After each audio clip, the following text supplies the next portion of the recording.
Next is homework. So, homework alli fill in the blanks with the correct question words given in the bracket. ಬ್ರಾಕೆಟ್ನಲ್ಲಿ ನೀಡಲಾದ ಸರಿಯಾದ ಪ್ರಶ್ನೆ ಪದಗಳೊಂದಿಗೆ ಖಾಲಿ ಜಾಗವನ್ನು ಭರ್ತಿ ಮಾಡಿ ಅಂತ ಅರ್ಥ. ಓಕೆ, ಸೊ ಇಲ್ಲಿ ಬ್ರಾಕೆಟ್ನಲ್ಲಿ ನೀವು ನೋಡಬಹುದು ಪದಗಳನ್ನು ನಾವು ಕೊಟ್ಟಿದ್ದೀವಿ ಕ್ವೆಶನ್ ವರ್ಡ್ಸ್ನ. Which, where, who, when, what, how, whom, why ಎಂಬ 8 ಪದಗಳನ್ನು ನೀವು ಇಲ್ಲಿ ನೋಡಬಹುದು. ಓಕೆ, ಸೊ ಇಲ್ಲಿ ಒಂದೊಂದಾಗಿ ಯಾವುದು ಸರಿ ಪದ ಇದೆ ಆ ಪದವನ್ನು ನೀವು ಈ ಖಾಲಿ ಜಾಗದಲ್ಲಿ ಭರ್ತಿ ಮಾಡಬೇಕಾಗುತ್ತೆ.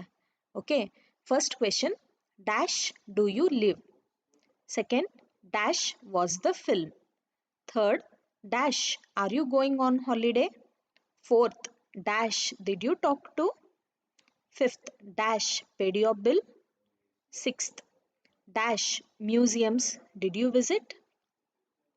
Seventh, dash is the earth round? Eighth, dash is our homework today? Okay, so ಈ ಪದಗಳಿಗೆ ನೀವು ಬ್ರ್ಯಾಕೆಟಲ್ಲಿ ಚೂಸ್ ಮಾಡಿಬಿಟ್ಟು ಯಾವ ಪದ ಸರಿ ಹೋಗುತ್ತೆ ಆ ಪ್ರಶ್ನೆಗೆ ಅಂತ ನೀವು ಫಿಲ್ ಮಾಡಬೇಕಾಗಿರುತ್ತೆ. ಅರ್ಥ ಆಯ್ತಾ? ಸೊ ನೀವು ಹೋಮ್ವರ್ಕನ್ನು ಕಂಪ್ಲೀಟ್ ಮಾಡಿ ಬರೆದ್ಬಿಟ್ಟು ವಾಟ್ಸಪ್ ಮೂಲಕ ಸಬ್ಮಿಟ್ ಮಾಡಬಹುದು.